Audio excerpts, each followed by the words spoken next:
Greetings from LA, my dear friends. This is Daisuke, and I very much hope that this video finds you well and in very good spirits wherever you are in the world.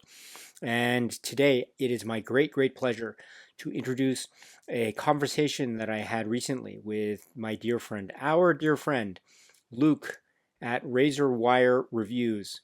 Luke very kindly, very kindly took some time out of his busy schedule to sit down with me, and we had a lovely conversation. We talked about a number of things.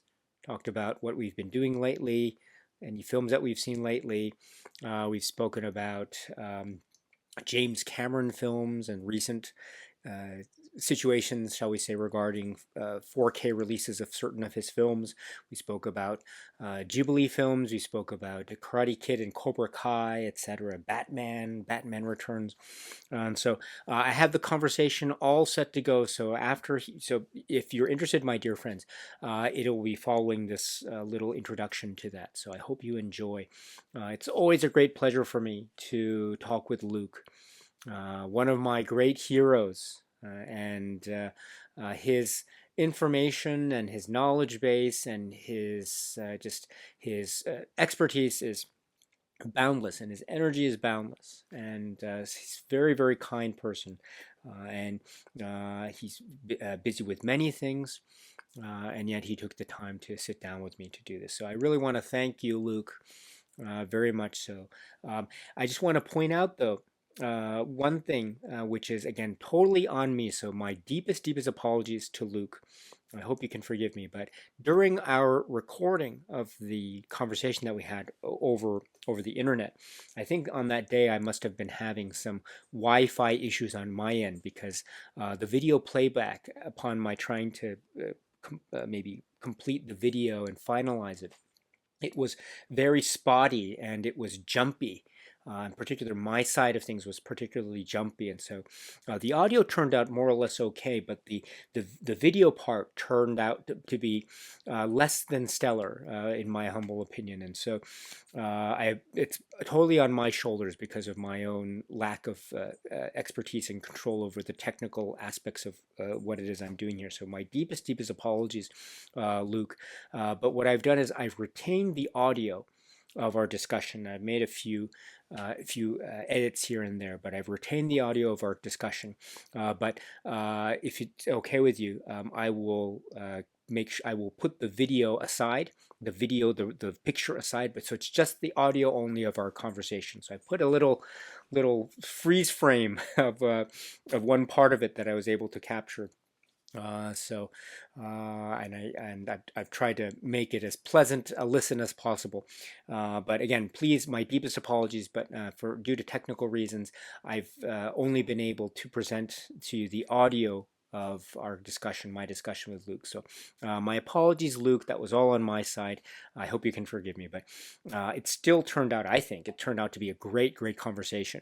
I enjoyed it immensely. And oh, of course, yes. Luke is at the YouTube channel Razor Wire Reviews. So I will leave the information on his YouTube channel in the description box below. Chances are you already know our dear friend Luke. He's a friend to all. And so you know him already. But if you are meeting him for the first time, please, or you're going to listen in for the first time, please go to his channel. Please subscribe to Razor Wire Reviews. Hit the notification bell icon. Thumbs up on all the videos on his channel, because he deserves it, and he's really working through a number of titles that he has in his immaculate, brilliant collection, including, among other things, this is something we touched upon in our discussion, including among other things too, Eureka Masters of Cinema. So the Eureka Masters of Cinema line, it's one of the great lines, Blu-ray lineups in the current, say, catalog of Blu-ray releases in this sphere, right? So please, and that's not the only thing he's talking about on his channel, by the way. So, but that's one of many things. So that's, I think, a great invitation to you, my dear friends, to check out Luke's channel, Razor Wire Reviews. Go right now. and go and check it out and subscribe immediately and thumbs up all his videos. So a really, really lovely, warm human being, always welcoming. He always sends me messages offline or through direct message, letting me know how things are going, asking about my family, etc. So, and he's very laid back, such a cool person, and a wonderful human being. And a joy to speak with, and just always filled with a lot of knowledge and enthusiasm, which you can't ask for anything more, right? In terms of a film discussion. So I consider myself very, very lucky indeed. So Luke at Razor Wire Reviews, please enjoy the discussion. Once again, my apologies. It's going to be audio only. I hope you can forgive me, but I will try to do better. But in the meantime, yes, I hope you enjoy my conversation with Luke at Razor Wire Reviews. Cheers. Greetings. It's nice to see you, Luke. Yeah, How's good to see you everything? too. Been a while. Yeah, good man. Not bad. Yeah, I know it's been a while. What maybe it's been when was our last on-screen conversation? A couple of years ago, I think. Has it been over a year? 2 years. Yeah, Gosh. 2022. I think on my channel we did something. Yeah, I remember. So you very kindly invited me on. So lots happened since our last conversation. So a bit busy, but Yeah, that as is things with life, I suppose. So, but it's always nice to be able to talk with you offline and on. So, thanks yeah, for taking the time to come on today. I really appreciate it. absolutely. Yeah, it's always a pleasure to chat. So it's good to be here. What's going on? What's going on? What have you seen lately? What's on the new or things that you've seen before? What's been on your cinema radar lately? Well, I'm on my channel at the moment. I'm doing a series where I'm trying to watch all of my Masters of Cinema collection that I haven't seen. It's about 180 odd films. So I feel like it's about time I got those watched. And so I've watched so much. It's hard to even pinpoint like a specific film, which is good. Um, but like recent films, I went to see Dune a week or two ago. That was Well, how pretty. was that? Have you seen it yet? Not yet. Not yet. Not yet. No. I have the It's pretty popcorn good. bucket, but I don't have the I haven't seen the You Doom did, Part Two yeah, yet. okay. Yeah. Yeah. So, but It I was hear epic. I hear very excellent things about it. So how did you feel about that, Luke? I loved it. I think the only thing I didn't like about it was that like the first hour feels like the middle of a film. So it's very much part one and two. And I feel like maybe down the line I'd like to watch it as one, just go through both movies for like 5 hours or Okay. whatever. It might flow better that Now way. But that's a very I've minor heard. Oh, I'm sorry. I've this is heard a very that minor criticism. it feels a little bit like maybe like Empire Strikes Backy. I'm not sure if you felt that way, I can even see the sort of comparison a little tonally. bit. But Sure. Yeah. mm, okay, Yeah. It's all right. So intriguing to think about the Lynch film in terms of everything that does and like squeezes into like two hours. Um, by comparison. oh yes, that's right, that's right. How did you feel about the David Lynch's Dune, by the way? I really like it. It's not great. There's a certain part like in the last 30 minutes where it's just like what is going on? This is just ridiculous, but it's like fun at the same time. Um, Hmm. I got a weird fondness for it because my dad loves David Lynch's Dune. So for him, that's like his Star Wars kind of growing up. He's not a really big Star Wars guy. I'm a big Star Wars guy. So he was like, "Well, this is my, sci-fi epic." And so he showed it to me when I was a kid, and I never loved it, but I quite like it. And then watching it again as an adult, it's like, yeah, this is very. But it has his touch on it, I think, even with all the the things that were taken away from him. Yeah, I like when he's his little cameo there as well in that film. I Yeah, think it's really cool. Yeah, but um, the spice we can't leave it behind. We've got to go. Okay, yeah, that sort of thing. Yeah, it was really cool. very hard to get to the cinema schedule-wise these days. Dune, I made a special exception to get to the IMAX, which did Cool. not disappoint, by the way. There was a moment in that film where like I got in at the beginning and people were like snickering and stuff at the You've seen the first part, right? The Denis Villeneuve version. So Oh, yes, I have. yeah, Yes. yeah. So I think it's the same way in part one where it opens and it's like the little quote at the beginning, and you hear this like roar, like the weird, the weird like vocal thing, Okay. and it starts with that, and the text is like the power of spice or something. And this guy in Oh, front of me was cool. just snickering, going like spice, spice, like, and I was just like, oh my god, really? We're gonna have a guy just laughing at every little thing. But Oh. he simmered down, and there's the big fight scene, which is in the trailers, and the whole room was silent. I just remember looking around Mm. and just seeing everyone just it was awesome. Such a great moment, like to realize we're all like so into this scene and this fight Mm. sequence. So it is good to get to cinema when you have a nice theatrical experience, I think. Oh, that's really wonderful to hear, and it makes me also very excited to try to catch up with that film too in the theater while I can. So, Mm. Do you get to the but cinema I can much over there? lately not really, not as much as I would like to. But let's see, the last films I saw in the theater were maybe about a couple months ago.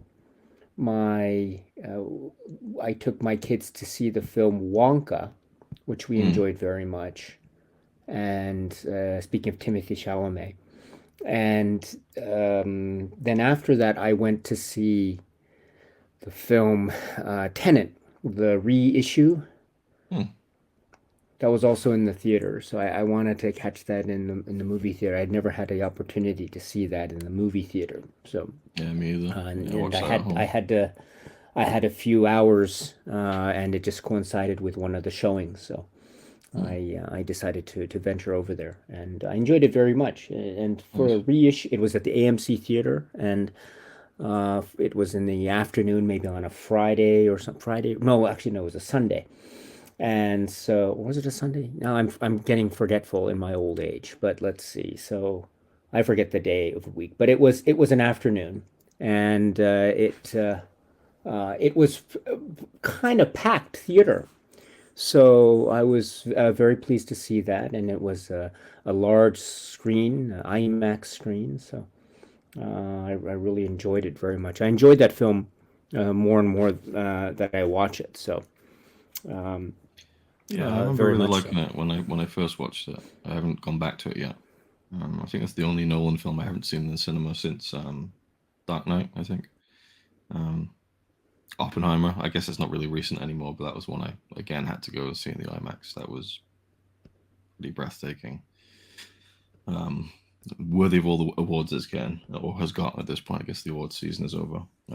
That's right. Yes, yes. Kind of yeah, awards and stuff. So it's been yeah. Now we're into March, almost into April. Time seems to be flying. It seems like just 2024 had just started, and now hmm we're already, yeah. Gosh, Life moves it's pretty fast. yeah, I know, I know. And so tell me, how's so the family's good, everyone's good, Yeah, yeah, yeah, all good. yeah. Yeah, And yeah, I'm sorry, go ahead. we had a rough beginning of the year. It was just a lot of sickness and stuff and bugs Mm. going around, but we're all good now. Can't Oh, I'm complain. good. I'm glad to hear that. And how is that?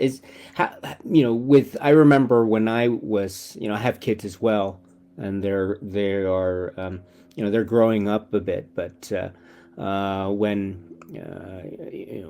you have new kids and when you have starting a family, it has an interesting way of affecting one's cinema viewing habits and not just habits, but also the types of films that you tend to gravitate towards. I mean, I certainly felt that way in a really interesting and really interesting, fascinating way. Certain films that I tended to gravitate towards Mm, before I started my family versus after I started my family. And it wasn't a complete 180 shift, but no. there was some overlap. But there was also some divergence. So, but I think I'm very happy with that. It's interesting to see like certain films that I maybe didn't like before, but now I maybe watch with the family. perspective in mind, and I can get into it a little bit more. And the like, I don't know. Do you feel like there's been any kind of say how do you feel about watching films now that you are family and thinking about films maybe tailored towards family viewing or the like? Is there any considerations that you have given your current cinema journey? Not quite yet, I don't think. I can say that for me, when I watch a film, I want to sit down and watch it with my undivided attention. There are some people who put a film on in the background and they'll say, "Oh, I watched that last night or whatever," but they haven't really paid much attention to it. If you want to take that into account, I've probably seen Porco Rosso, Ponyo, My Neighbor Totoro, and Kiki's Delivery Service about 500 times in the past 2 years. They've been on with Netflix. It's so easy and stuff. Sure. Um, but yeah, kids aren't old enough yet to fully, sway viewing habits. But I think it's the same for anyone who becomes a parent. That when there's films with children in distress, that I mean, not that it's not affecting beforehand, but once you have that experience of having your own child, seeing a child in distress in a film is a lot different, I think, or even just in a compromising situation, almost feeling like very protective, or whatever. Or so that's one change, but not my viewing so much. No, because the main difference in my viewing habits recently has been Hong Kong cinema. I've just Hmm. gone fallen completely in love with them. That's more just to do with what Eureka have been releasing because Yeah. I review all their Blu-rays and stuff. But otherwise, yeah, not so much. Yeah, I'm sure that'll change with time. As the kids get older. But yeah. I think for me, maybe the one of the most or one of the examples that I could bring up for me personally would be I like I enjoy watching Star Wars Episode One: The Phantom Menace more than I did when I was say when I first saw it when I was single, and I think it's because I saw it again, um, and I saw it with my daughter who's much younger, several years ago. So she was much younger then. But we saw it together, and she really got into it a lot. And she really got into the types of stuff that I wasn't necessarily into with that film. Mm, But to be able to watch it through with that kind of perspective, and I didn't want to be going into it, I didn't want to show a kind of disappointment in front of my sure. daughter and watch. So I just want to get into it and see what happened. But I'm very pleasantly surprised at how much it kind of affected me. So I was very very happy with. So that's kind of an example for me Yeah. about how that might happen. Lately, to my son in particular, really loves. He loves Spider-Man and Harry Potter movies now. Mm, He's going through the entire Harry Potter films. So I went and watching them, and after you finish the Deathly Hallows 1 and 2, going back to the first one. It's really I showed them my Voldemort impression, but they weren't impressed. So unfortunately, well, that's okay. That's okay. Maybe later, maybe later. But in any event, Harry yeah. So Potter, so that's that. come to die. Yes, yes. Or what's your favorite Harry Potter movie, by the way? I don't know if I ever asked you this. Prisoner of Azkaban. Yeah. Oh, Um, really? Okay. Okay. I love the first two because they're the most faithful adaptations of the books because the first two books are really short, so you can kind of tell the whole story without cutting out too much, and it just captures that kind of magic of childhood. Um, Prisoner of Azkaban feels more like an adaptation in terms of like let's take this story and do something different with it cinematically, and then the rest feel more in line of trying to just follow the books faithfully enough, which I really like all of them, but the third one for me is just the most interesting one. So yeah, Oh, Azkaban. that's great. Yeah, as Prison, that's a really great one. Yeah, I think I think for me maybe it's probably it could be Order of the Phoenix for me in terms of Interesting. a film. Yeah, because I love how much the characterization Dolores Umbridge really gets under. I don't know how you feel, but every time I watch that, I just am so bothered by Dolores Umbridge. The character is just, oh, it's so irritating. It's designed to be that way, and it's really great. And the confrontations and the Yeah, fight, and all the stuff that happens. I enjoy that one very much. But yeah, yeah. Prisoner of Azkaban is really great. I remember when I was part of the wrestling scene, the backyard wrestling scene back in the 2000s when these films are coming out, and some of my Yeah, friends, they were Harry Potter fans and stuff. And in wrestling speak, the bad guy is called the heel. And so yeah. one of my mates said to me, he's reading Order of the Phoenix. He's like, Umbridge is like the best heel ever written. She's just, which I thought was a great way to put it. But yeah, there's something about that kind of sickly sweet kind of demeanor that is very, yeah, it gets under your skin.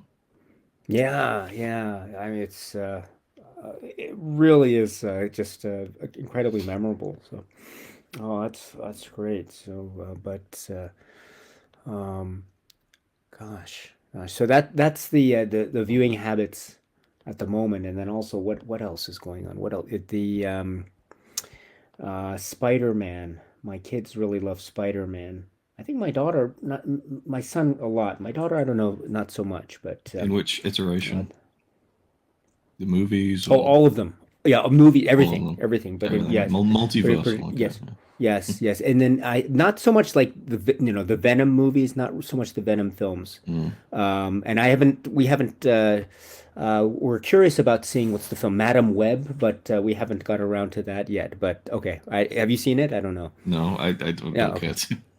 Okay, all right. So I don't know too much about that to be perfectly honest, but my son and I we really get into. He loves uh, let's see, Tobey Maguire's the second one and the third one. He loves to watch those two in particular over and over again. So I think the and second I one think is yeah, one of the best superhero films ever. It's yeah, the best. and yeah, I agree. And then Um, and so now, whenever he can recognize a number of these actors and performers that appear elsewhere in other films, like Kirsten Dunst and Tobey Maguire, Yeah. maybe in the Harry Potter films, like Daniel Radcliffe and all these other performers, so he can recognize.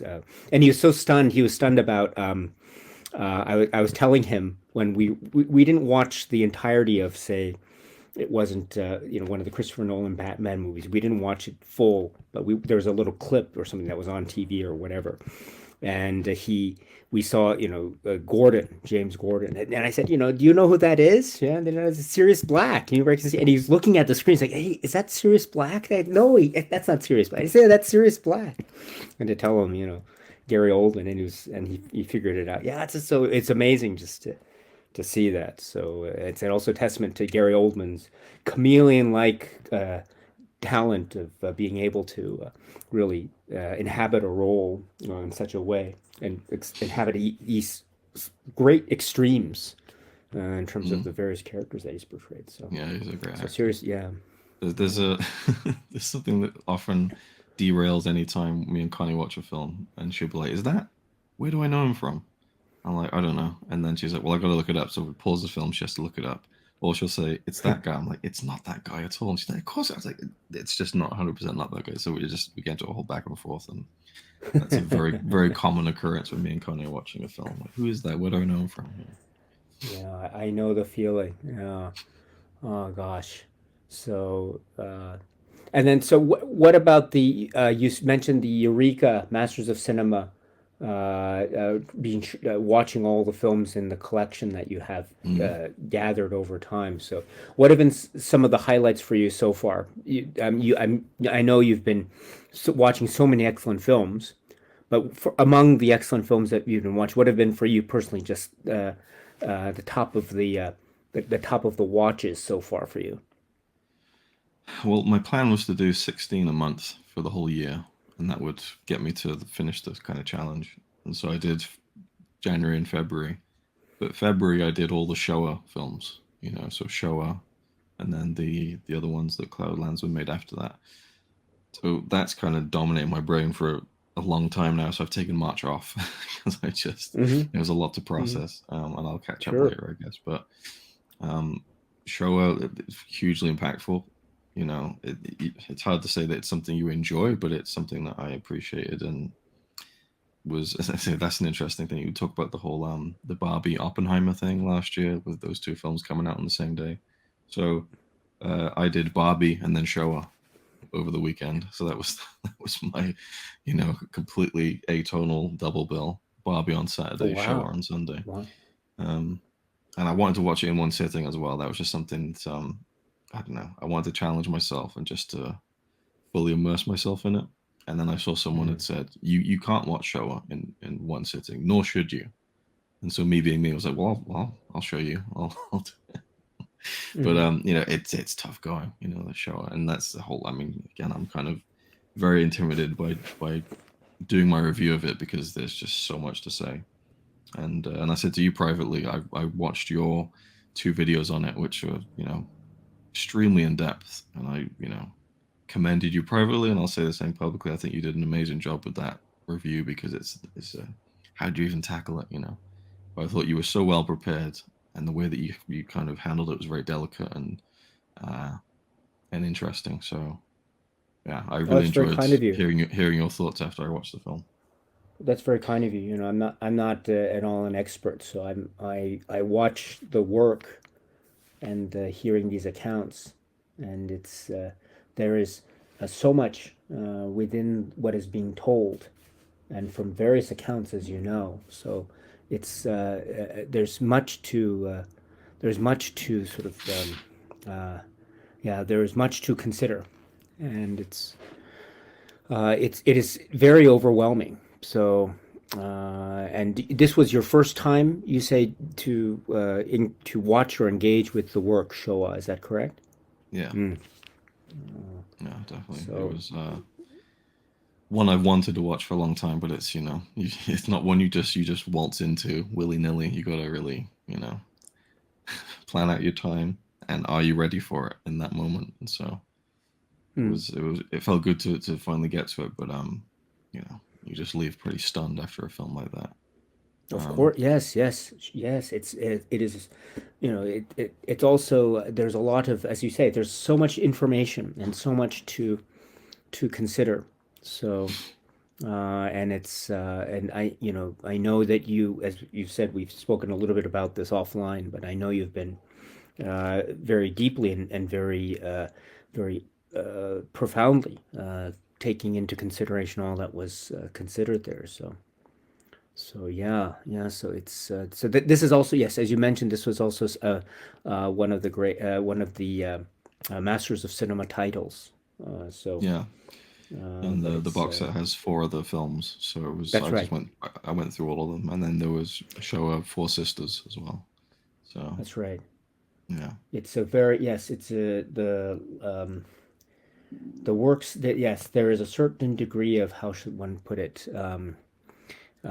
yeah, a kind of the ways or the way or ways to approach it. I think this is also very important, as well as the engagement with the content itself. So yeah, it's going to be difficult for me to hold my tongue back. I think when I do my review, because there were moments in your videos where you would mention something pretty despicable, and you'd say something like, "Hmm, interesting," and like the way just your tone tells us what you thought of that, but you don't kind of cross the line of being crass or whatever. But yeah, it's going to be interesting to see how I approach it whenever I do, because it's going to be a mm, very long video.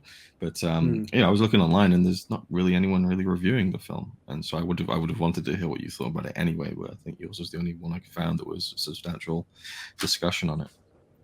Um, Oh, well, there's much to discuss about it. So. Um, and it's again, from my vantage point, not being a kind of, I'm not in any way, in terms of my own knowledge base and experience and the like. This, I can only speak about it from a very limited vantage point. But so yeah, this is a this is a very, in many ways, um, it's a work that I think involves a lot of consideration, a lot of thinking, and a lot of mhm. impact. So So There yes, was one thing so I could say about it is that it seems like a weird thing to say, but it's kind of a beautiful film in parts. Some of the photography of like the modern day stuff, when they go to like mm, the villages and stuff. There's this one shot that really captivated me. It's just this little street, and I think it was the village over from one of the places where the first kind of camps were, and so these people had kind of known the Jewish people in that area, and he's going around speaking to them. But it's like a nice idyllic little place, and there's just one shot of just this nice little street, and there's these kids playing together, and mm, I was just thinking of, I mean, when you're watching the film, you're thinking of so much stuff, what you've heard, you know, how you feel about it, and it reminded me of Terminator 2, the shot of the kids playing when John Connor's what was the line he said? He's talking about the fate of humanity. It's a really good line. Why does it escape me now? Um, like we're not going to make it, are we? Something like that. Is that what he says? that's right. And Yes. uh, and so I see these kids playing in the street, and I'm just thinking about like, God, this, you know, all this stuff that happened. And there's just these two innocent kids just without a care in the world. So little things like that, little micro moments, are really powerful to me. So yeah, Mm, there's a lot to talk about with those films. Anyway, mm, mm, mm. outside of Showa, there was some actual entertainment to be had. Uh, I watched the set. I think it's called Lubitsch in Berlin, or Oh Lubitsch. yeah. I'm not Yes. sure which Yes. how you pronounce it, Ernst Lubitsch. Yes, but that's right. yeah, and it's six films from his silent era in Berlin, and it's weird because I love silent films. I'm a huge fan of silent cinema, and that release, it's like a brown cover. It's very dull looking, you know. So it never really grabbed me. I mean, I collect all of them, you know. Mm. But I thought, well, I want to check out a silent film. And God, I love those films, all six of them. Yeah. An Yeah, that's absolute right. blast. Just like Yeah. so entertaining, you know, stuff from like 1917, I think, onwards. And Yeah. there's always things where I think, like, oh God, like that's probably the first time anyone's ever done that in a film. And then I see a film that did it 10 years before that. So it's like, how far back can you really go? You know, or is there ever any point saying this is the first time anyone ever did this? Because there's always more examples of someone doing it before them, probably. But Yeah. those films I really loved. There's a 50s American comedy called Will Success Spoil Rock Hunter. Have you seen that? Yes. Yes. Oh my Yes. God. That. Yes. I I just had a grin on my face the entire time. It is such a blast. And I think God, like a comic book movie almost. You know, it's like Yeah, actual, you that's know, like right. not Well done. superhero in fashion, but you know.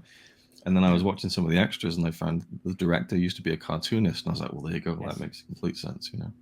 But I Well thought done. that film was just an absolute delight. Loved it. Oh, Um, so it's nice because, you know, I collect all the films in the collection because up to a point I realized every film I see in this collection I either really enjoy, love, or find like worth in as a sure. kind of piece of film history. Yeah. So people sometimes ask me, how can you have so many films in your collection that you've never seen before? Well, it's usually a very educated kind of decision on like, am I interested in this film, the director, the stars, whatever, the genre? And with the MOC collection, it's like, well, I just like this very interesting kaleidoscope of films from all over the world, different genres, different eras, same as the Criterion collection, really. Mm. Um, so I found kind of going through them very randomly. I'm just like, it's great. It's been a blast so far. So those are a If you few don't mind me highlights, I would asking, say. oh, I'm sorry. What? I'm so sorry. If you don't mind me asking, what has been? You say this is a type of project for you, Hmm. among many things, to, in a sense, try to catch up with your collection in a manner of speaking. Conquering your collection is you express it elsewhere, I think, in a Yeah. very great way. So, which I think is so for you personally. What tends to be the what tends to be part of that, say, buying habit or purchasing habit. So when you get something and you either order it, it comes in the mail, or maybe you go to a shop and purchase it there in person in the store. What's the time between that purchase point and then when you actually put it in the machine and player to watch it? I guess it might. I mean, it's probably not a set, fixed, hard and fast rule. I can understand, but generally speaking, what tends to be that time period for you? Usually pretty long, I would say, to be completely Mm. honest. I mean, you can see my collection behind me. This is like the portion of my collection. It's definitely out of hand. Although I see some people on YouTube and think, God, I thought my collection was, vast. But there's some people out there with huge collections. But um, yeah, it's for me. It's always like I like having lots of stuff on the shelf that I know I might want to watch at some point. So there'll be the perfect moment where, yes, that kind of film, and it's something I've never seen before, and I like that. But yeah, I mean, occasionally it happens where I'll buy something and then I'll watch it straight away, but it's not very often.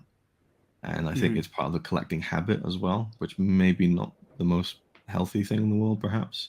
But I look for deals or I look for things that are in certain collections that I collect, or again, just kind of making educated kind of almost guesses. And I've said this before, I don't know if I've said it to you before, but for me, I feel like collecting, particularly like boutique label stuff, feels a bit like this era's version of like the video shop. A bit more pricey of a version, but oh, that cover looks interesting, or that film seems interesting, so I'll buy it, Sure. and then I'll watch it. And if I don't like it, I can sell it on because it's a boutique label Blu-ray that's going to have interest, and I'll be able to sell it back and make the money back. But often it can be a cover. There was one, I forget what it was now. Um, mm, Friendship's Death, I think it's called. Okay. Let me find that out. It's this British film, and I pretty much bought it solely on the cover, and I did watch it pretty soon afterwards. It stars, what's her name? 1987 film, Tilda Swinton. Right. So this cover, and it was really cheap on sale. I was just so drawn into it, and it reminded me of the video shop days. Where you're looking for something to rent for Mm. the weekend. Oh, that cover is just really arresting and inviting. Just Tilda Swinton's face. I think I read the back and it Mm. said she plays an alien. I was like, okay, I'm in. And then I watched it and it was a really interesting. It wasn't a great film, but it was. So I like little discoveries like that, things I've never heard of before, and then Mm. that tends to be the thing. But yeah, to be honest, from buying it to watching it can be a long process. But I'd say my ratio of picking things that I'll eventually enjoy down the line is pretty high. Mm. Mm. I guess it also depends on the right on the work itself and what it means to you personally, or if it's maybe if it's something that it's been recommended to you via a critic that you know or a friend, right? And or maybe the length of it, etc. So yeah, all these factors come into play definitely. But that's interesting. Really, I think for me, I try to keep up with the because for instance, Criterion Collection releases for me. It's hard to process the release in just one sitting, in just one Mm, watch. So I tend to need more time to watch them and spread out the watches because it's hard for me to process something because I feel like I'm an overload because I can't really handle a lot of the information all at once. I need to kind of spread it out a bit for me. yeah. So it tends to be a little bit more of a slow burn for me. Mm. Um, and I think yeah, but to each their own, right? In terms of But the you do tend to stay pretty on top of the Criterion releases, I think, right? yeah, I try to it because I consider that to be my my own personal say um, like what do you call it? They're giving me their recommendations for the month, and I think, oh, okay, this is what they recommend, so let me check it Sure. out. Yeah. So I feel like it's a good way for me to to uh, uh, yeah keep the pulse rate at a certain level, so Yeah. and there's a lot to digest, and also too there are always titles that I'll be watching for the first time, so it's great to be able to watch those for the first time and see how I feel, and then the rewatches are also when I rewatch a film I tend to to lose myself in sort of one element, and then like the editing part here is, and I'll just focus on that too much, and then I'll maybe lose focus elsewhere. So I then have to recalibrate and watch the film again. So I tend Mm. to fall into those viewing habits. So it tends to take a little bit more time. And I'm one of those people who I've realized more and more just how little I'm able to recall. So, but I'm just I'm trying to work on that as best as I can. Well, But I can bounce off that a little bit because since late 2022, Eureka have been sending me their titles to review on my channel. So I take that responsibility pretty seriously, and so that is a case where they come in, I watch them, which hasn't oh, ever been cool. the case before. So in that instance, I feel like there's a different kind of, again, responsibility. So that's been intriguing to watch all the new releases as they're coming out. But as you say, it is difficult to process a lot at once sometimes, and so I found for the first time really, I tend to, not during the movie, but I'll write out notes of Hmm. things to remember, because if you're watching a lot of films at once and stuff, and then I'll just have that kind of blue tack to the tripod, just a guide of things, of topics that I might have forgotten otherwise. So Oh, good for you. but yeah, it's a lot. But that's another thing that's kind of forced my hand, because they're releasing a lot of Hong Kong stuff at the moment, Eureka. So Yes, that's right. That's so I've right. been going Yes. along with that, and I feel like a shill sometimes because I'm just saying all their releases are great, but I'm genuinely really loving just this Hmm. very strange kaleidoscope of genre and feel that Hong Kong films often give Hmm. out. So that's been a blast. I've been enjoying that. It's Oh, good. Oh, good for you. Oh, yeah. excellent. Excellent. I'm just to change the topic of conversation slightly. Uh, how do you feel about the James Cameron movies lately? Have you gotten those new releases yet? I heard your quick take on Aliens 4K, but Um, or should I not have asked? I apologize, I mean, but how long you got? I know how much. First of all, I know Aliens is a film that is very, very important to you. I know we've spoken about it a lot. You've shared your personal experiences with it and how it means it's a Yeah. deep, deep film, and the like. So, yeah, one of the first people I thought of when I heard the news, whatever it was, several months ago about Aliens and the other films from Yeah. Cameron. I thought of you, and of course, not just Aliens 4K, but True Lies and The Abyss. I should point out that as of the time of this video, I have it. I pre-ordered the other two films, True Lies and The Abyss, but they haven't arrived yet, so I haven't been able to see. But I have checked out a little bit of the Aliens 4K, so Um, I don't know. have you seen the Beatles Get Back documentary? Yes, I have. Yeah. Uh, this will kind of sum it up. I think editorially, that documentary is a masterpiece. Like what they were able to do with all these disparate sources and all that footage and the way it comes together. I'm not even a big Beatles fan, right? Incredible. Just I was gripped for the whole 7 8 hours. Those three parts were. The visual side of it, I think it's just like Okay. a desecration to cinema. I think it's Okay.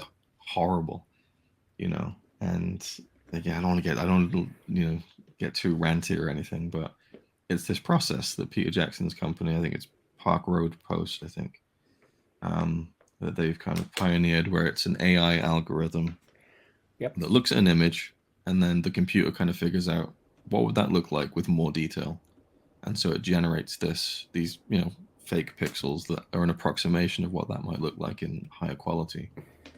And with the Beatles documentary, they were dealing with a 16 millimeter source, and so to bump that up to like Yep. 4K, it Sure. just looks ghastly. I mean, again, I watched all of it, and I just had to deal with it. And it wasn't like I was sat there stewing the whole time, but I was just like, just disappointing. Like it could have looked so much better than that.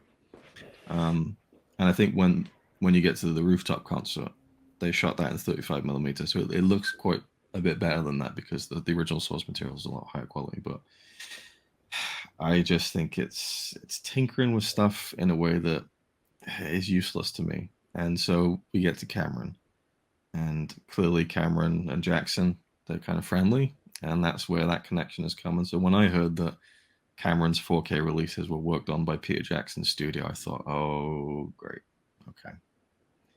Now, there's a whole debate going on right now, and there's people who hate film grain and they hate the look of film, and they just like things to look clean and digital and modern. Sure. And if it's Yeah. on Blu-ray, then it should look clean and crisp and all that and stuff. And my argument is always that the film grain is the actual detail. It's the physical detail that makes the image what it is. I get it if people get distracted by a grainy image, and when you move to high definition, it's more noticeable. But what he's done with these new Aliens, the Abyss, True Lies is the main offender, right? I think Is it okay? anyone can look at the just the still shots of that. I actually I bought the digital version a few months ago just to see if it was as bad as everyone was saying True Lies this is. And there's a moment, and this is like, would anyone even notice this? Probably not. There's a sequence with Charlton Heston's character, who I'd forgotten was even in the film. He's this big head honcho character. And he's got this little photo ID badge with his picture on it. And the AI algorithm that's trying to make everything look higher quality can't really get any detail from this face. So it just turns into pixels like this, just pixels, they don't know what to do with themselves. And it's just like, God, did no one even check this before they, put it to print, so to speak? And with Aliens, I've seen a lot of the screenshot comparisons, and it's just,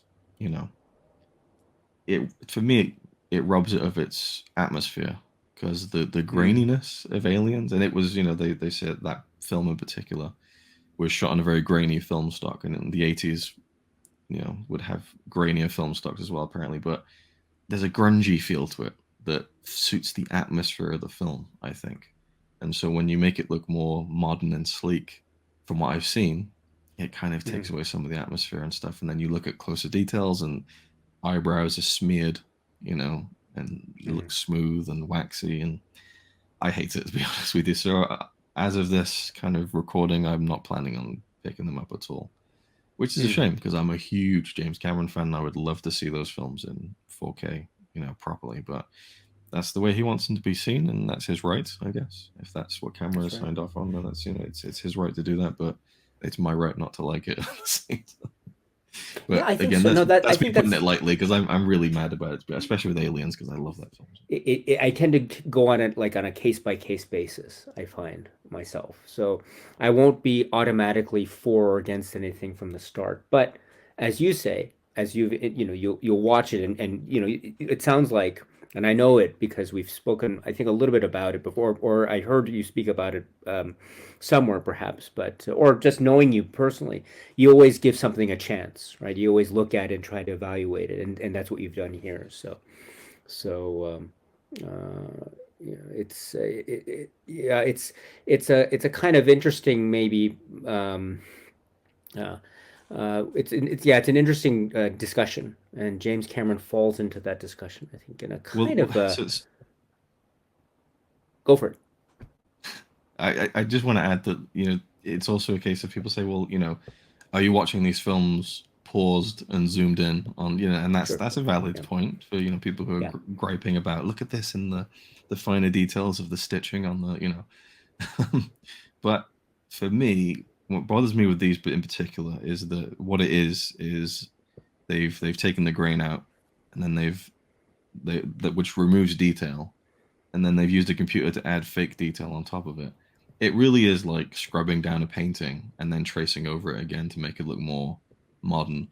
That's kind of what's going on, and so it just bothers me on a base level that what I'm potentially looking at is just a computer generated approximation on top of the original. I mean, it's still there, but there's a layer on top of it that's false, and I don't like that. I don't think it's necessary either. So it's just one of those things, because with Cameron's other films, he would use DNR, which is digital noise reduction, which is taking the grain away. With that, you're just removing part of it. It's still the original image underneath, and it's a choice to make it look a certain way, because Cameron doesn't like film grain. So that I can be disappointed in, but not be against so heavily. But this one, the AI stuff doesn't feel right to me. But Do you think it's the technology? Oh, I'm sorry. Go ahead, please. I apologize. I was just going to say that I might get the Abyss down the line because of the extras. I'd like to own Yeah. the making of documentary, which is great on that film. So, and Yeah. it's yeah, it's a tricky one, but it's not one I'm jumping to buy these releases because I don't you know, holding back a lot. No, no, no, that's great. No, thank you. No, no, no, no, please, please. Do you think it has something to, is it the nature of the, how should they put it? Is it also, do you think there's a room for the application of this kind of technology?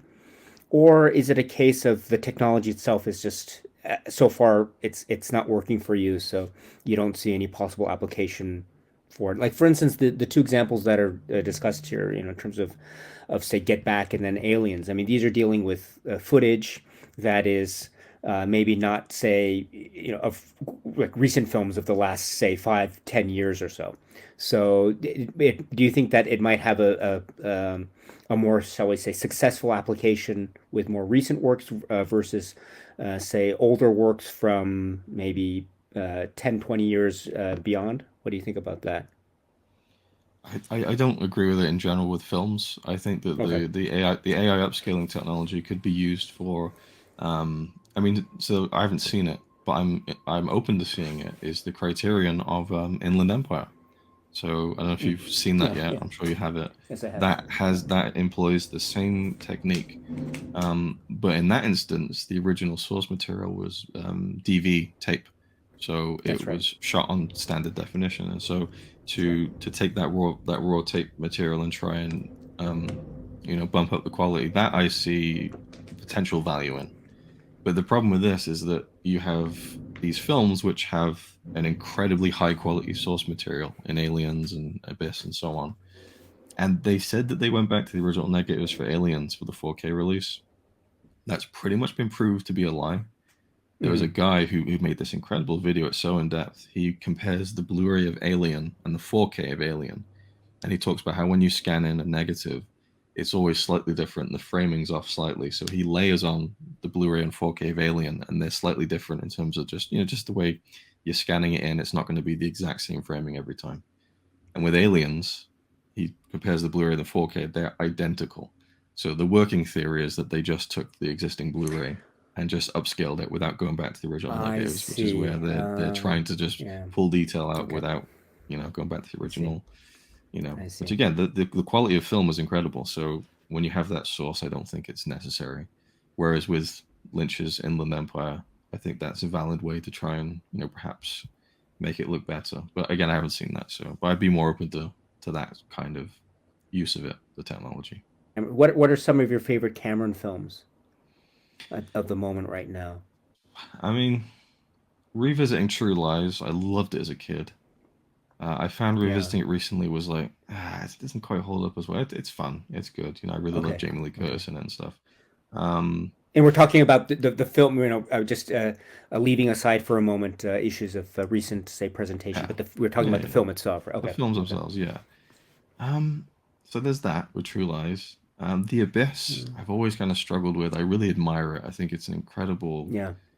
production, and the sequence where Ed Harris is trying to wake up his wife is one of the most intense pieces of acting I've ever seen in my life. Like it's Yeah. so Yeah. so gripping. It just Yeah. grabs you. Um, I agree. so those two films aside, True Lies and The Abyss, everything else are masterpieces to me. Love the Terminator. Love Terminator 2. Love Aliens, obviously. Titanic, Avatar, Avatar Way of Water. I love all of them. So there's not too much distinction. I would just say that probably Aliens and Titanic are at the top for me. Those are the two ones that are just a little bit above the rest. What I found going through all of his films was that, and people say like, how come whenever he makes a film, it's like the most successful thing ever? Like, what's the secret? To me, I Mm. just think that he makes very universally appealing films because they're all love stories, pretty much. Hmm. Even Terminator. And I feel like the Terminator is such a cool movie that people tend to forget it has a really, well, I'd say cringeworthy line. But when Kyle Reese says, like, "I came across time for you, Sarah. I love you. I always have." It's a really cheesy line, but I think because Michael Biehn delivers it so earnestly, and the rest of the film is so good around it, it kind of works. but it is a very cheesy kind of love story in that sense, and that runs through everything, whether it's the love of a mother for a son, or young love in like Titanic and Avatar and stuff, or love of a family with True Lies and The Abyss. The kind of love of a separated couple. They're all love stories, and I think that's the unifying factor that makes this film so um, pretty much universally appealing, where they make a lot of money, I think. That's a really good point. Yeah, I like that passage in the Terminator because it comes at sort of the final, say say quiet moment before the climactic Hmm. storm that ends the film, right? And it's Yeah. there, it's also the point when they can at last the two characters really, I mean, they will be very intimate. And so and also throughout we don't really get a sense of who Kyle Reese is. I mean, we do because of certain flashbacks, and like we can kind of get a sense of his motivations, but we don't really get his motivation until that moment. Hmm. And you're right. It sort of links everything. It's his own personal motivation combined with the mission to essentially save the world. Yeah. I mean, it's great. So you're right. Cameron has this really great way, innate way of linking those two and making it really kind of wholly accessible, wholly 100% accessible. And it's a weird Um, thing that kind of contrasts with it with itself, which is that Cameron, at least at a certain point, was very like guns and action and like machismo, but then sure, also sure. very sentimental storytelling. There's a deleted scene from the Terminator where it's Kyle Reese and Sarah Connor, and they're sat out on like this grass area somewhere, and he's just like looking around and lamenting at how beautiful everything is because he's never seen anything like this before, just grass and a stream or whatever it is. And the scene's a bit thick, it's a bit, and Mhm. so he obviously realized that, took it out of the film, and just kept it to that moment between them, like you say, that kind of quiet moment before the third act or the big climax. So I think he's always been a very kind of sentimental writer, and matching that with like some of the best action films ever made, probably, I think, and genre films as well, is where a lot of his success comes, and why I love his films as well, I think. Yeah, that's a really good point. I love the moment too, where um, the Joe Morton character in Terminator 2 has been attacked, right? By Sarah Connor attacking the house and compound, right? And he's been injured, very seriously injured. And his little boy, his son, comes into the room, and his little boy says, "Don't hurt my daddy. Don't hurt my." I found that to be like that. It just it goes by really quickly, but oh gosh, and it's even the boy at this moment is just he wants to save his dad, and it's what a and it just it's almost a throwaway moment really because of all the stuff that's going on. But you're right, that's a reflection too of those things where he really cares about that, or seems to.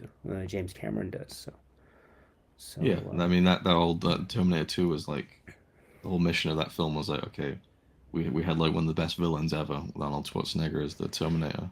Now we're gonna make him the good guy, and we're gonna make you cry about him dying at the end of the film. That was the goal, to kind that's right. of get the audience invested so much that you'd be emotionally moved at seeing the Terminator destroyed at the end of the, like, it's brilliant, really, when you think about it. That's And it right. works, Yeah, now I know why you cry. It's great stuff, man. Yeah, I love Ghibli. Yes, it's something I could never do. Yes. And he hugs him. He hugs John, and he looks over. He's like, and now what, Sarah? And then got to give him the handshake there. Yeah, yeah. All right. So yeah, I agree. What's the most outside of Terminator 2? What is the most emotional Arnold Schwarzenegger film for you? Oh, that's an interesting one. God, that's a tricky one, actually. Um, there. No, it's been a while since I've seen it. I think it's called Maggie. Let me just search that. It's a film he made in, I think it's 2013. Um, and Oh it's yes, yes, yes, yes, yes, yes, yes. I know this one. Yes, you know what yes. am I about? And it's like his daughter, and it's That's right. That's right. I don't think I could say that actually, because it's been so long since I've seen it. But I remember it being a very good. Me and Connie both like, wow, he was really great at that, and the performance of this father who's going through a very difficult, emotional experience, and with his daughter. That's Um, right. Yeah, that's one. I think I got it here. What's it called? No, what was it called? Yeah, it is Maggie. Oh, 2015. Yeah, That's right. Maggie with Abigail Breslin. Yeah, I'd like to revisit that actually. Um, yeah, it's hard to top the emotion of the end of Terminator 2. Weirdly, again, because Terminator 2 is such a a loud action movie, Yeah. but at the heart of it has a really affecting storyline. I think. I Um, I thought he was so. You've seen Batman and Robin, right? mhm. Okay, so I thought it was. I thought his. Like I felt really bad for him Okay. at the end of Batman and Robin, because he's just Having so to deliver all of those defeated. lines in the movie. Well, I mean, the lines of right, that's very famous about the film, right? Mm. right, all the lines, right, the cheesy dialogue. But there's the bit where he's, you kind of understand what he's doing it for, or he sort of expresses it, and he might have a certain issue in terms of how to express his feelings, but Mm. um, at the end of the day, he's right. Um, right? Take two of these and call me in the morning. That kind of. But he feels he's so defeated at that point that I always feel bad for him. Not so much so Poison Ivy. I don't feel bad for Poison Ivy at the end of that film, but I feel bad for Mr. Freeze at the end of I that haven't seen it film. in a long But time. I enjoyed it as a kid, but and from memory, the production design is pretty cool on that film. But yeah, I love the Mister Freeze character, and so I've seen it done much better in other places. So I don't know. I have to go mm, back to it. It's been a very long because when they released the 4Ks of the Batman movies, I just picked up the first two, so I haven't gone back to Batman and Robin in a long time. But it was always enjoyable in some way, shape, or form. But yeah. the you had mentioned, I think, uh, I remember a conversation we had maybe a while back now, but I remember you were talking about you were watching Batman Returns, and you were sharing with me some of your reactions of watching Batman Returns. So that's one that I think is held up very well over time. And now, especially I think with not Peter, what did I say, Tim Burton now in the news lately with some upcoming projects and the like. So it's I think for me, I think Batman Returns it's I saw it in the theater when it was released as a kid, Oh, and nice. I remember it had a bit of a backlash in terms of Mm. the what was perceived to be the over intensified violence quotient. Um, when compared to the first one, although the first one was quite violent actually, but I think the second one has really aged very well over time. I'm not sure how you feel about it, but I probably talked to you about that when I think I saw it in the cinema with the first film, which was 4 or 5 years ago now. I think something like that. And it was the one bit that caught me off guard completely. I forget the exact build up to it, but I think it's like the ball sequence near the end where Christopher Walken just goes yawn, you yes, know. yeah, And I never noticed that line before. Like I grew up with this movie, watched it over and over again. yeah. It was just never became part of my lexicon, and I was just like, wow, that's brilliant. That's Christopher Walken. Um, and yeah, of It's my course, the great favorite line in line. the film. Yeah, yawn. yeah. It's like I love that line. And a bit earlier when they're having a meeting, Bruce and Max, and they're having a meeting, and there's like a reporter, and he throws the report across the table. Just like I love little details like that. Actually, yeah. But I'm sorry, I interrupted you. Please go ahead. Yeah, Yeah, I was just there's saying another there's line. a lot of great lines in this film, but the genius one for me is the penguin line. I was oh wait, what was it? I was the number one son, but they treat me like number two. uh, I yep. didn't quite get that when I was a Ah. kid, but it's pretty good. But There are I went so many. Oh, I'm sorry. Go yeah ahead, please. Yeah. no yeah. There's so many lines that again like I can't believe. Well, obviously I was a kid when I first watched it, so I wouldn't catch some of the more adult kind of subtext of these lines. But I went to see the first one, the second one, and double bill with my friends in the cinema, and we were just laughing so much, like, oh my god, I can't believe, like, because we hadn't seen it in so many years, just some of those, particularly the dialogue between Penguin and Catwoman, some very suggestive stuff going on. I'm just like, oh my god. But Yeah, generally, it's outside pretty of that, intense. Yeah. yeah, yeah, I'd say so. But as a film overall, I've always loved it, even as a kid, because it was just, I don't know. There's something about that gothic feel to it, a bit darker than the first one, and some very memorable villains. So yeah, I think it's a great film. I really love Batman Returns. Yeah, It's I definitely do. held up, I as you do too. say. That's one other thing I wanted to mention to you as well, which is so I know you remember this, but you were however many years ago it was now. It doesn't seem that much that long ago to me now, but actually come to think of it, it must have been quite some years back now. But when when Cobra Kai, the series Cobra Kai began, I remember you reached out to me or you messaged me or you let me know, oh, you should watch Cobra Kai. It's really great. You'll love it. You'll love it. So I never had a chance to watch Cobra Kai until I moved to the States. So very recently.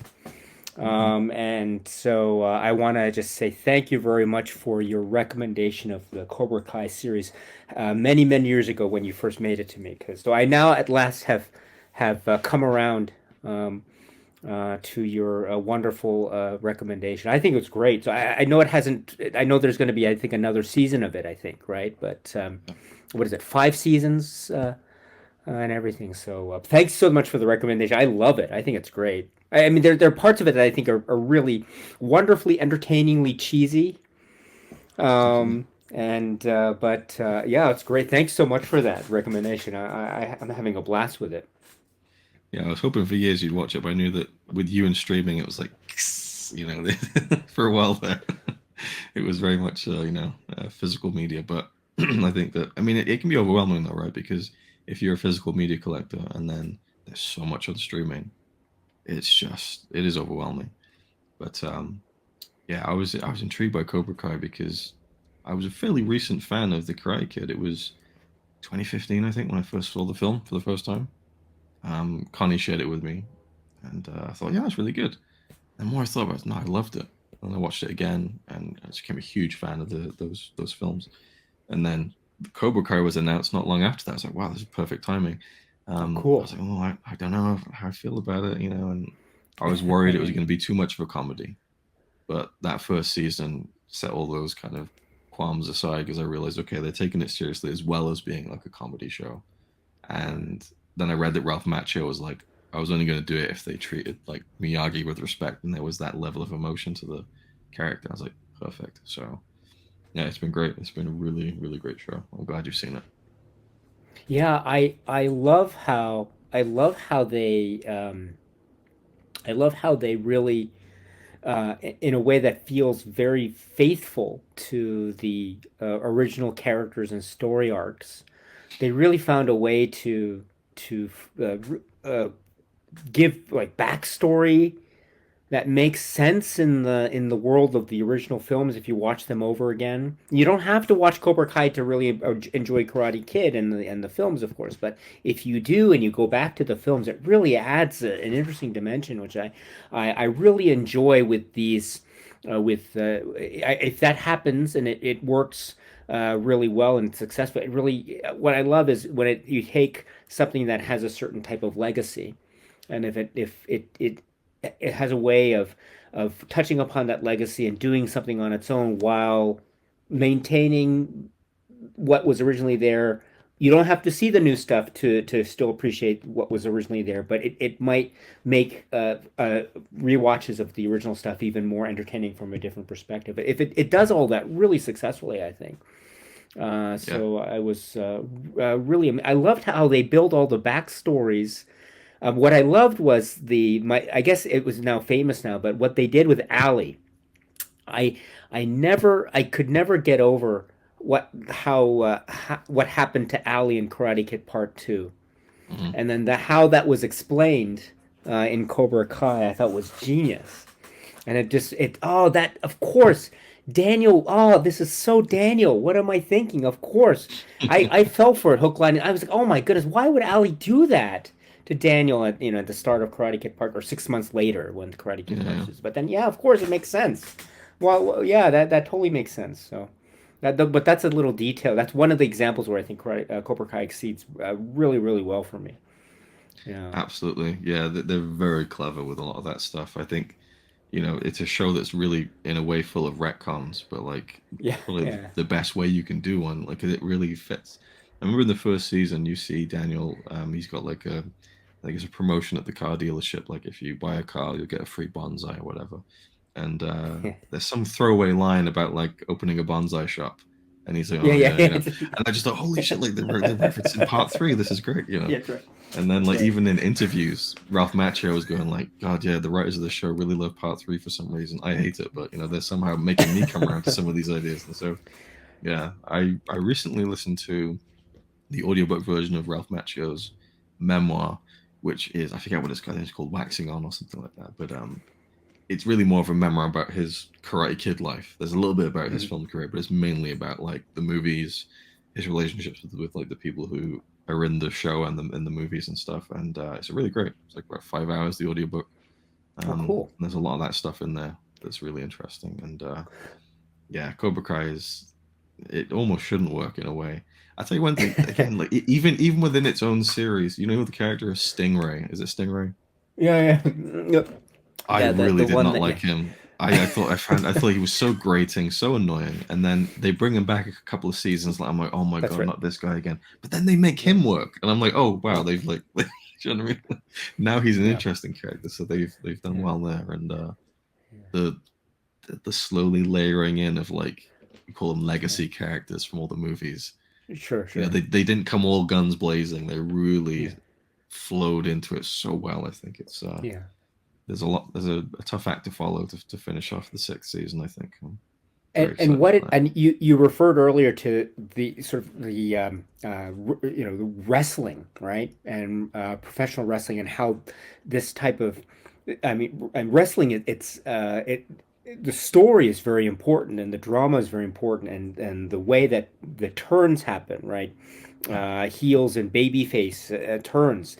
I feel like that happens so much in the Cobra Kai world, and it made me realize that actually that's the sort of thing that happens so much in the original films. I knew it was there, but I didn't appreciate how much it was there and how well it was done in the original films Yeah, until I could see how well it was being done in the Cobra Kai series. But yeah, oh, I love those turns, and it's going to go in the opposite direction as well. Oh, this character that is designed to be like the one. What was the one that was really surprising to me? The one where I forget her name. The character is it's she's one of the friends. And she's a little bit, she's really mean, and she's the one with the, was it the wedgie mm-hmm. incident? And so Yeah, she, and then, but in the later episode, there's I always forget the names, but with the I the know what you're cast, referring to. yeah, Yeah, and about like very suggestive sexual thing happened, but it was mm, meant to be like a compliment and to bring him up because he's been bullied, etc. So and then that character, you're designed to really, she's going to be like a little villain perhaps, but oh, yeah, that was a wonderful turn, and just suddenly it turns into this great comic thing, and they're making yeah. out in the hallways. Oh, that's an example. What, and it comes out of nowhere, and it's just a wonderful, a cheering moment, So that happens a lot, and it happens in the opposite direction as well, uh, It does. Yeah, which I really I appreciate. think it's as you say. There's some cheesy moments to it and stuff. But I think it's brilliantly Yeah, written, and yeah, it's a real testament that I'm pretty much as invested in the new characters as I am the older ones. They really characterize those kids really well, and you see, oh, so they're gonna do, Miguel, and that is gonna yeah, be the repeat, and then they switch it, and then that makes it more interesting. There's just so many layers to it. But yeah. yeah, it's very well done, and I love that And they I, keep the spirit of Miyagi involved as much as they can, because that to me is yeah, like one of the core, you know, um, special things about those films. yeah. So I love that that is present throughout. And I made a little reference, veiled reference to it in my recent discussion of the Karate Kid Part Two, but Mm, I was saying, I just tried to, I didn't want to say anything specifically because it wasn't meant to be a discussion of Cobra Kai, obviously, but I just said, well, thank goodness that Daniel rescued that little girl from the storm, on the tower there, the way, so it's good. It's thank goodness, good for it's good news for her that he was able to save her, but also maybe good news for him that he was able to save her. And I've kind of left it at that. So even that character has a I know, little bit yeah. of right. That's a character you never saw coming, and it's like, oh, wow, that's amazing. So, and there's also a line which I love where I think it's Daniel and Johnny are sitting at a counter and they're drinking or something, and they're Yeah. talking about he's talking about Daniel's talking about the All Valley the second time, and he reaches the championships, right? Because he doesn't have to do the tournament, he just has to go to the final. And I think John's like, huh, what? That's a really stupid rule. I didn't, so because right, because he was he didn't he had to do the entire tournament in the first film, but Yeah. that's not the case for Daniel and Thorfinn. So it's like I love little throwaway lines like that. Again, it's what you said before. It seems like the creators really really love Karate Kid Part Three. So good for them. Yeah, And they yeah. even go so deep. They even go so deep as to there's a flashback in one of the seasons, and it's Johnny bullying Daniel, and it's like an outtake, a deleted scene from the first film that wasn't in there. So they went that deep into the archives and found something to throw in there, which I thought was cool. Little details like that, and as you say, like going back to the films, it's not like you need Cobra Kai for the films to work by any stretch, but Yeah, it adds more depth. Because when I watch Karate Kid, and again, it's not like I've watched it my whole life, but Johnny's he's a prick, and then Daniel, okay, and then you just get into the good guy villain thing, and then he beats him at the end, and then I watch Cobra Kai, and Johnny is such a deeper character from that, and I really like him, and I can see where he's doing things wrong, but I want him to do things right. And then I yeah, go back and watch Karate Kid, and I suddenly see, like, and it's really obvious, but when he's like sweep the leg, and Johnny's face is like, what? And then all of a sudden you just see what he's been doing to this kid, and yeah, they expand upon that in Cobra Kai, of course. And then the moment at the end where he's like, you're right, Larusso. He gives that little nod at yeah. the end, where he's like, So for me, it opened my eyes a bit more to some of the nuance in that, even. So that was cool. Yeah, and speaking of that too, it feels a little like I always felt that, to be perfectly blunt, I always felt that the jump from the very end of Karate Kid to the beginning of the Karate Kid Part Two, when they're in the parking lot, and Mm. like, hey, Johnny did his best. He got second place. It's still okay, that kind of stuff. Whereas like an hour ago, they were saying, put him in a body bag. So that jump felt a little bit disjointed to me. But I must say that a watch of Cobra Kai and seeing the old gang back together again, which Mm. in scenes that are really, really very powerful. Yeah. And so understanding that, yeah, they weren't all with Kreese, and they were in the bar, and they're thinking, yeah, Kreese, why are you going back with Kreese, dude? Because this was still in Mm. the bit where Johnny and Yeah. Kreese are kind of having an uneasy alliance with the Cobra Kai now being reopened. Yeah. So I can really appreciate and note that, yeah, maybe the other people really weren't going along with Kreese as well. So it was really more Kreese's really terrible influence on these youngsters at the time. But now with Cobra Kai, also we can kind of get the backstory of Kreese as well, with the snakes and all that. It's amazing. It's really amazing. And then not to mention too what they did with the Terry Silver's character Barnes, Mike Barnes, and then also Mm. Chosen. The Chosen is probably the now one of the most popular characters in the entire storyline now, and you'd never think that Rightfully that would have so. happened. Yeah, you'd never think that that would have happened. I know, and it's crazy what they When you pulled watch off. the second film, it's amazing. I love it. It's a great characterization. Oh, amazing, and totally with the rhythms. You can get a sense of it because you can feel like, yeah, at the end of the second film, and when we meet Chosen in what's the season? Is it the third Two or season or three, fourth? third Is season, I it think. Yeah. something like when we first meet when he goes to Okinawa, right?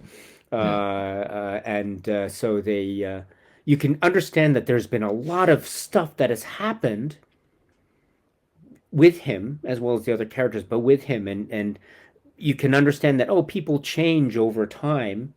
You don't always have to see all those changes depicted in a film or TV series, but you can understand where that comes from, where he is when you meet him again in the series. So I thought that was really great, great almost statement on just growing up or getting on in years and just living one's life Yeah, after some kind of disappointment and trying to recover, etc. So I thought that was really amazing, really what they yeah. did with his character. Yeah, One of the things I yeah, like behind the scenes on that is that I mean you can tell that the show isn't like the biggest budgeted show in the world. yeah, And I think some of the Vietnam sequences, yeah, yeah, it's not quite as, but I still get along with the story just fine. It's no problem. But I really like that in the sequence where Daniel goes to see, well, he didn't go to see Chosen, does he? He's there for another reason. But yeah, yeah, I think they shot in Okinawa for a couple of days and made the expense to actually go, which they didn't do for part two, right? I think they filmed that somewhere else.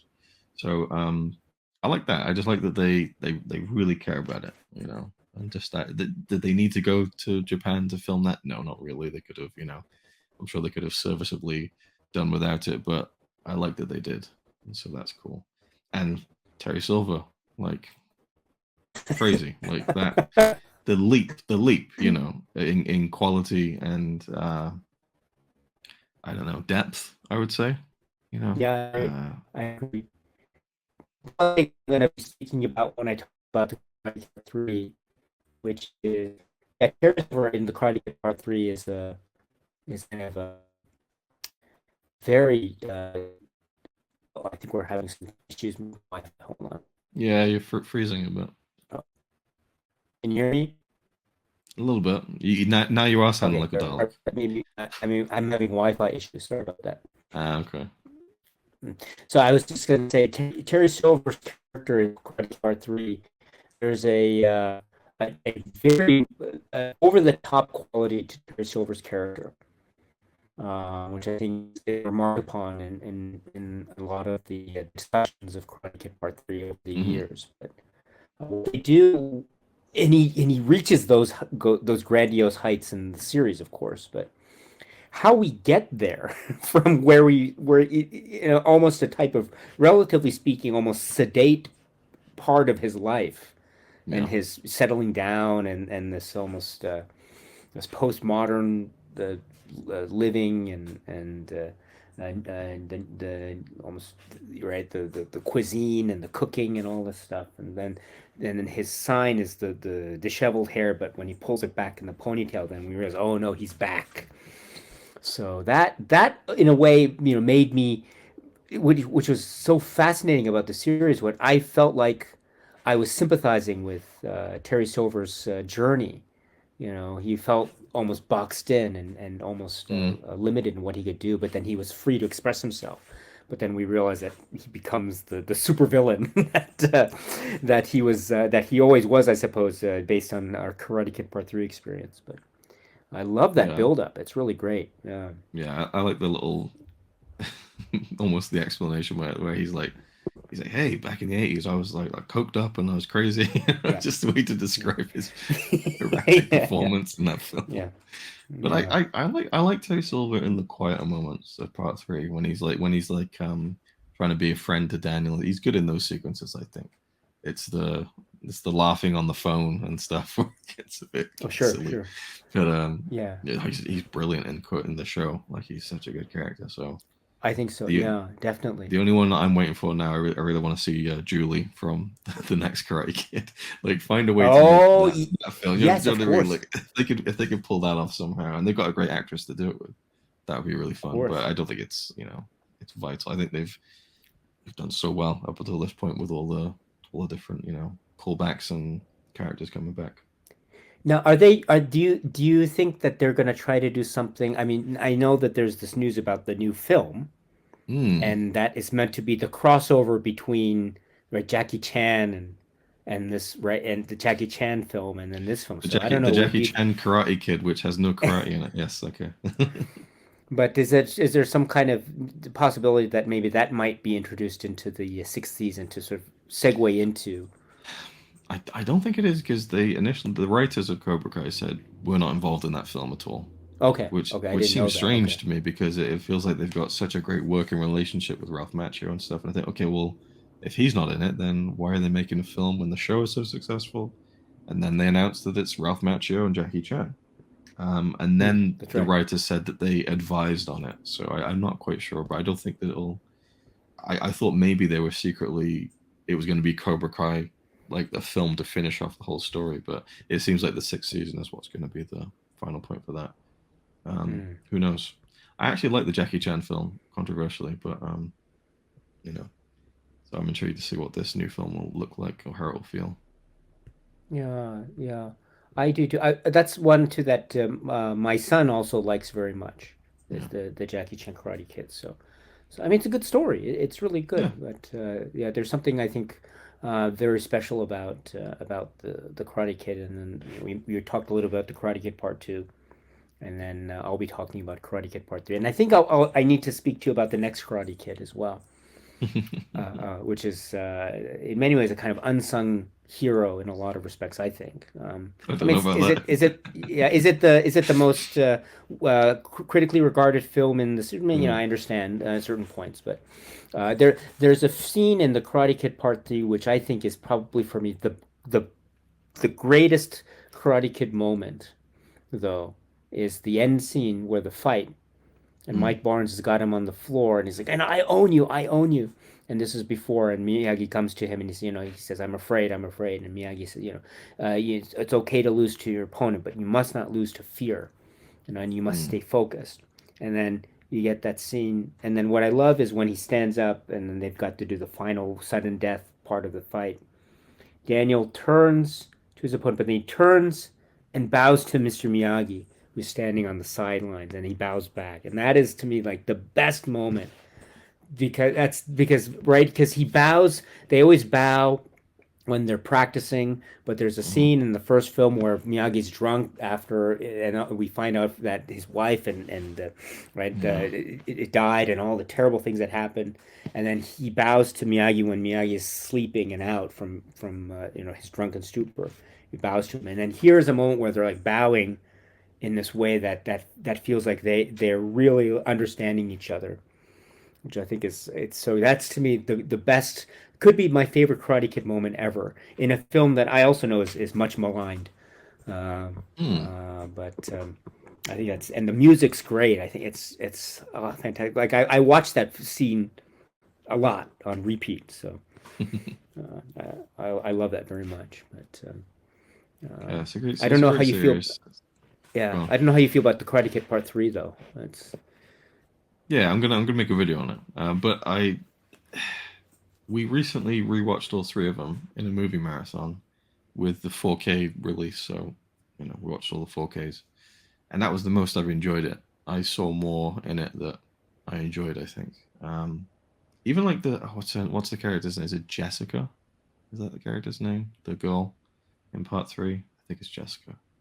Um, yes, yes, yes, yeah, so the story there was that she was going to be the love interest, and Ralph yeah, Macchio, yeah. who always looks about 20 years younger than he actually is at the time of filming, he was uncomfortable with having this because I think the character was like 16 or 17, or the actress was, and he was married, and he just was not comfortable with that kind of age difference and having it be a romance. So they changed it to she's just a friend.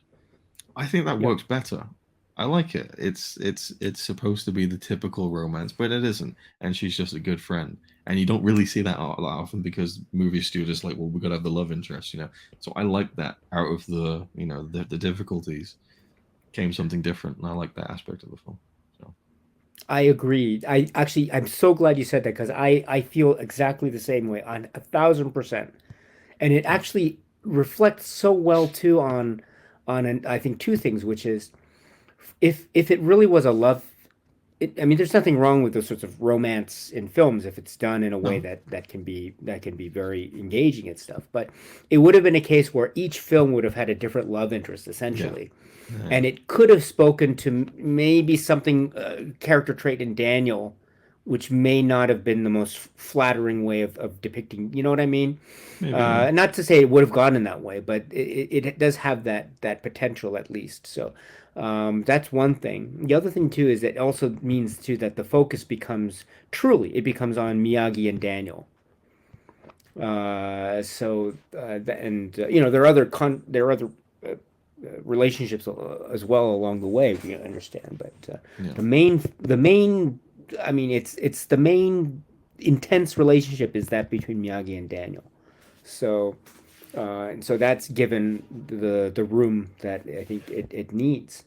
And so Yeah, definitely. yeah, I agree. And to have it be like a friendship between the two of them.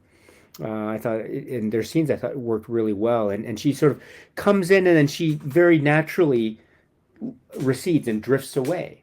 She says, yeah, she says goodbye, and there's none of that final goodbye. It's just a very quiet goodbye.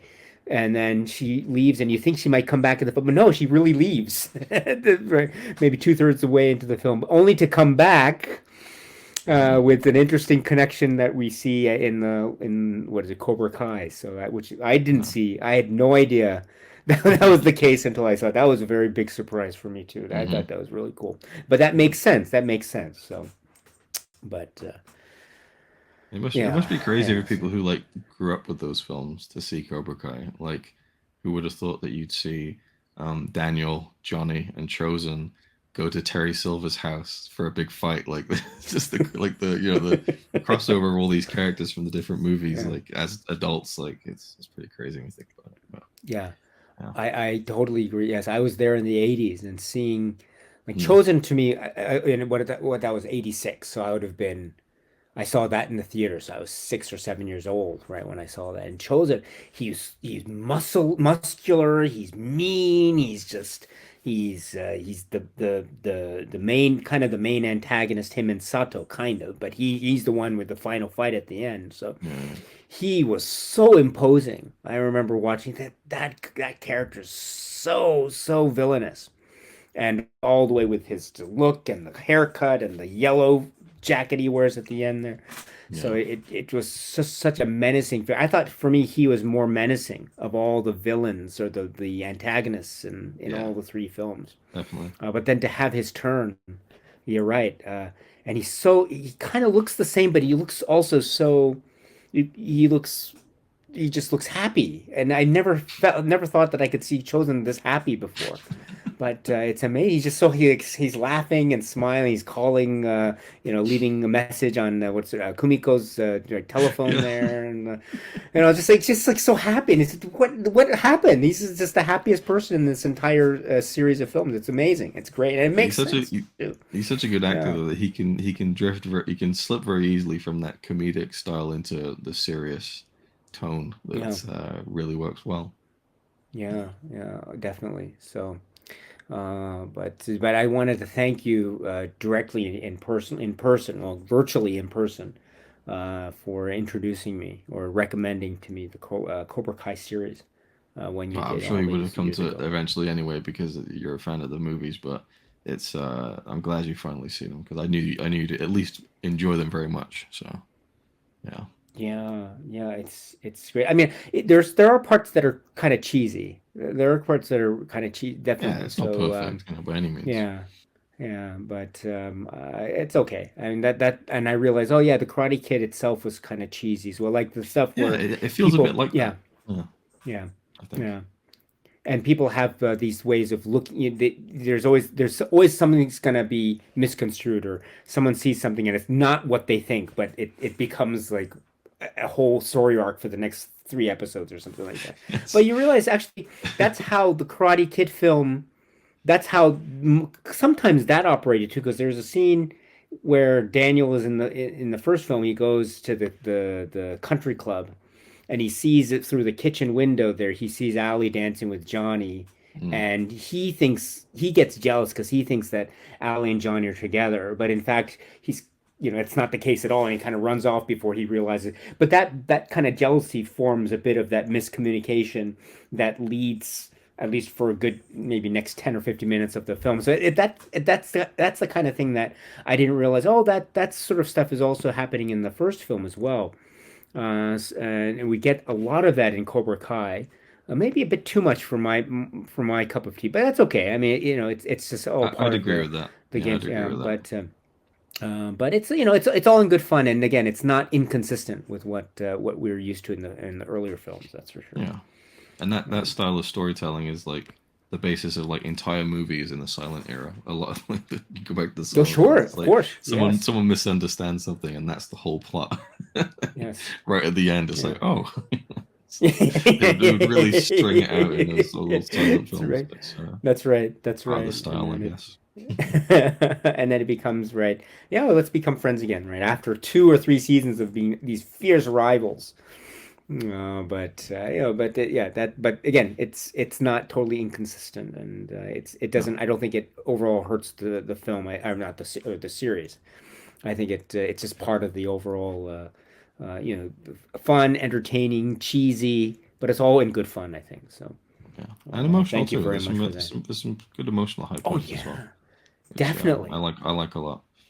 So Definitely, I agree. I absolutely agree. Yeah, there are a lot of great tender moments. Thank you so much for. Like, I think for me, the one that hits hardest is what happened like, when Kreese comes back from what happens to him in the war, and he comes back and he realizes the is it the girlfriend and all that stuff that happened, the very very tragic things that happened. I didn't think that I would ever feel sympathy for the character of Kreese after watching the films. But my goodness, that is really, really sad. And you can kind of get a sense as to why Kreese is acting the way he is throughout the entire thing.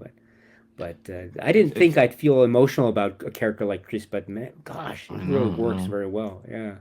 It feels like the Uh, writers have essentially looked at every single character and they've gone, right, nothing is off the table as far as can we make the audience dislike this person or can we make them sympathize for them, even if it is someone who is like almost as cartoonishly villainous as Chris, yeah, or or someone as virtuous seemingly as Daniel, like what some of the that's right. mistakes he might make along the way. So That's yeah, right. it's great stuff. I agree. Thank you so much, Luke, for that. Thank you. So. But I don't want to keep you too much because I know it's getting late for you. It's the lateness of the hour for you. So No, I maybe it's getting close to your bedtime, and you had a long day. I know. not But quite, I but want to. no, we had a good discussion, and Yeah. yeah, it's Thank you. It was I good to wish be we could able do it to more, but touch base with you. it's the time difference initially, and now you're in a different time zone altogether as well. But I'm glad we made it happen. And had a little bit of a chat. It's good. Yeah, we should do this again. I don't know. Let's try. I always enjoy our We conversations. always say we will, and then it's a couple of years down the line. So just the way it's just the way it is. It's Well, I don't know how you feel. I mean, I wish it could be more frequent, of course, but I feel like, uh, when you said earlier that our last conversation was 2 years ago, I thought, was it that long ago? It doesn't mm, feel that long ago to me, but I don't know. it's just how 'Cause- quickly time moves for us, I guess. It yeah, doesn't I feel that long suppose at so. all. Yeah, gosh, amazing, Oh, absolutely there's amazing. one thing I could mention actually, because Yeah, I was sure. just thinking of the Studio Ghibli discussions that we did back in the day. Yeah, yeah. Would be nice to do another one of those one day maybe. But I have gone and seen the new Miyazaki film. Have you seen that yet? Yes, I did. Mm. Yes. What do you Yeah, think? that was like my labor of love in terms of just getting to the cinema because the only day I could see it was on Boxing Day, the Yeah. 26th of December, and so I was in work that day, and I got someone to do the last 2 hours of my shift. So that was the one window I had to go and see it because they weren't showing it very often, and because it was Boxing Day, no buses, no trains. So I had to walk to the city, which is a very long kind of thing across this bay and everything. And then it was raining. So it was like a 90-minute walk in the rain, got there, and it was worth it just to see one of his films on the big screen. Oh, that's wonderful. I will say, I'm a bit like, not I'm not fully on board with the whole film. I think some of it I'm like, I'm not sure quite, but I'm intrigued to see it again. It's one of those things that's a bit dense and it's a bit messy as well, actually. But I also think that Miyazaki can be quite Hmm. messy, and knowing that Hmm. he kind of he storyboards it as he goes, almost so to speak. It's not a traditional way of writing a movie. I can see how that happens. Like Spirited Away for me feels like a bit of a messy movie, but I was gonna say, yeah, I don't know how you feel. Do you think, for me anyway, the Miyazaki films, I don't get into them 100% on the first watch. yeah, yeah. It takes a little bit of time for me, and that's I think that's on me, but like I Sure. feel that way. I think back on the films that I remember watching for the first time. I think Spirited Away is the one that is the biggest example from when I first saw that film. It was really very dense. Yeah. So I really didn't I had a difficult time to get into it, but that's changed upon rewatch. So do you feel about that way with his films generally speaking, or Sometimes, yeah. There's a mm, couple of like instant love. Like Porco Rosso was like instant love for me. cool? Kiki, Mononoke took a few, and then I eventually thought that's like probably his best film, maybe not my Mm, favorite, but probably his best. Nausicaa was like love at first sight. I love that film. Um, but yeah, and I'd say that was Spirited Away, Howl's Moving Castle, Ponyo. yeah. Those are ones that I love Ponyo now, but yeah, The Boy and the Heron was it was really exciting. I think I went in with maybe too high of an expectation because he'd been making it for so many years, and Sure. then the Japanese promotional campaign was to have no promotion. Like That's right. they That's didn't right. they didn't show it, just a poster. That's it, no trailers, nothing. And it's kind of genius marketing because everyone was talking about it and no one had seen anything from it. It did very well, I think. Um, Yep. so I thought, okay, they must look like unlike anything we've seen before because they've spent so many years on it. But that wasn't quite the case. But I still Mm, thought it mm. was I thought it was very rich. I would say there's some really great visual moments, um, and some good story moments. Yeah, I'm just intrigued to see it again. I think it's definitely one of those ones that will hopefully be a growing one. Mm, mm. Yeah, I feel that way about it, and just in general. So, but oh, I'm so glad, and I'm very moved to hear your adventure in getting to the theater. No, Yeah, truly, it's great. It's a kind of in the rain and the elements, et cetera. But that I think that makes it even more romantic. You know what I mean? That's and it makes it even it was already worthwhile, right? But just those little mm, touches that make it all the more memorable and worthwhile. It's like, oh, I went to the yeah. movie theater in the rain. Well, as I was walking there across the water in the bay, there's this area of like all like restaurants and stuff, and a lot of lights at night, and it looked almost like in Spirited Away when you first see the ships with the spirits coming in. It really was similar, and I was like, oh, this is meant to be. Um, and just to sit in the cinema with the Studio Ghibli logo on this first time I've seen a Ghibli film in the cinema, so that was exciting. So Oh, it really? was Okay, very is that the case? Really? Oh, cool, yeah, cool. so it was a great Oh, experience for that alone, I think, and yeah, it's a wacky movie. It really is. So yes, yeah, I I'm agree. I'm intrigued to Yeah. see it again. I'm intrigued for Connie to see it, see what she thinks. So yeah. Oh, that's lovely. Absolutely lovely. And how did you Oh, feel I'm about it? glad. I've seen it only once, and I saw it when Mm, I took a little, I had to go back to Japan for a little bit. mm, But I saw it while I was there, and then it was a bit, how should I put it? I think mm, there are moments of really quite, just undeniable poetry. And then yeah, there are other moments that I felt were somewhat inscrutable. Let me put it that way. But I good think words. back Yeah. on it and I say, yeah, and I think that's that this is kind of the feeling how I felt after I finished Spirited Away for the first time. You mentioned Yeah. Howl, Howl's Moving Mm, Castle. I felt the same way after the end of yeah. Howl's Moving Castle. Some parts stirred and other parts just scratching my head. Even Yeah. Ponyo, I felt that way. Exactly. So it's and then the wind. What's the English title? The Wind Rises. Is that Yeah. right? That's the English. So I felt a similar vibe, but for each example, the second viewing and third viewing and then beyond were magical experiences, and so that inscrutable feeling just kind of disappeared for each of those. And so I anticipate a similar kind of feeling to happen with this new film, with the Boy and the Heron. Yeah. But I've only seen it once, so So, and to clarify, the reason that it was such a short window of me to go see it was I wanted to see the Japanese version.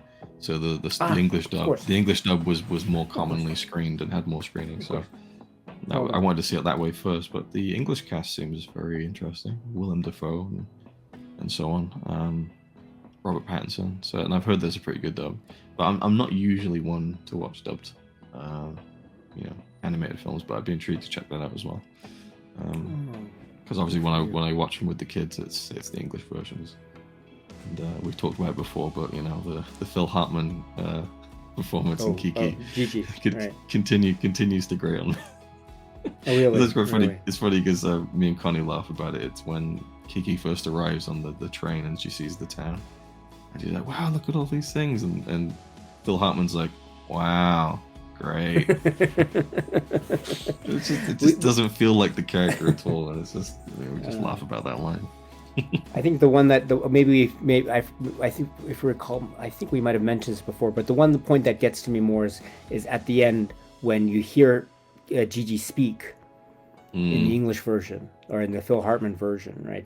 But yeah. in the Japanese, he doesn't speak again. You just hear the Hmm. meow, which I Yeah. thought was that was a huge difference for me. Yeah. So he's like, "Hey, Key Kiki, difference I'm for sure. back," or something like that. So it real that's the big thing for me. I don't know how I feel about that, Yeah. yeah, but it's right. It's all part of the wonderful warmth that you feel, right? Yeah. So that's great. That's absolutely great. So you'll have to I'll have to check back with you when you get a chance to see the Boy and the Heron again. So I'd love to Yeah. maybe exchange more details and Yeah. discuss with you if that's possible. So that would be cool. Awesome. All right. So again, I don't want to keep you any further. Sure. So thank you so much, Luke.